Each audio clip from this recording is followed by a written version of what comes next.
प्रदेश के भारतीय जनता पार्टी के प्रवक्ता केदार गुप्ता आरोप लगाइन हावे कि कांग्रेस हार थे का सदमा में वोटिंग मशीन के ऊपर दोष मड़ थी। भारतीय जनता पार्टी के प्रदेश प्रवक्ता केदार गुप्ता हकीम है कि ईवीएम का दोष दे करके कांग्रेस गांव फिर दोहरा नीति के प्रदर्शन करे थे। पत्रकार मंच से चर्चा करत केदार गुप्ता हकीम की ईवीएम ला यदि दोष देना है तो कांग्रेस ला वायनाड में दोष देना चाहिए, जहां खुद कांग्रेस के बड़ी नेता प्रियंका गांधी ला जीत हासिल हो है। प्रदेश प्रवक्ता केदार गुप्ता के कहना है कि छत्तीसगढ़ की जनता भूपेश बघेल के ऊपर विश्वास खत्म कर चुके हैं।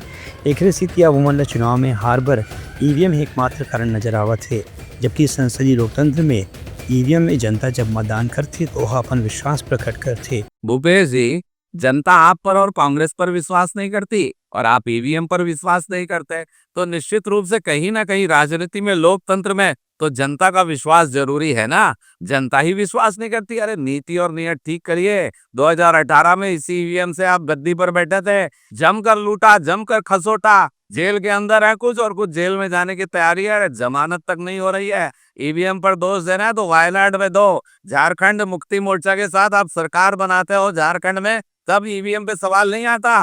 भूपेश जी, जनता से नजदीकी बनाइए और विश्वास जीतिए। जनता ने हिंदुस्तान की आप पर ठुकरा दिया है।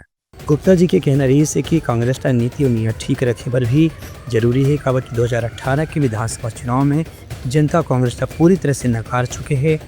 लोकसभा चुनाव में भी कांग्रेस की हार हो रही से अब उपचुनाव में भी कांग्रेस के पराजय हो चुके हैं। खबर की 5 साल के कार्यकाल में कांग्रेस खाली लूट, खसोट और घोटाला ही अंजाम दे रही से, यहाँ तक कि कांग्रेस के नेता और अधिकारी मन जमानत तक नहीं मिला थे। ऐसे में कांग्रेस के नेता मन यदि ईवीएम का दोष दे थे उन अपन शासन के 5 साल के कार्यकाल का याद करना चाहिए। केदार गुप्ता के कहना रही है कि जनता भारतीय जनता पार्टी के सरकार के काले प्रणाली से खुश है। एक स्थिति लगातार पार्टी ला जीत दर्ज कराए में प्रेरित करत है। Bureau report Uttarakhand news.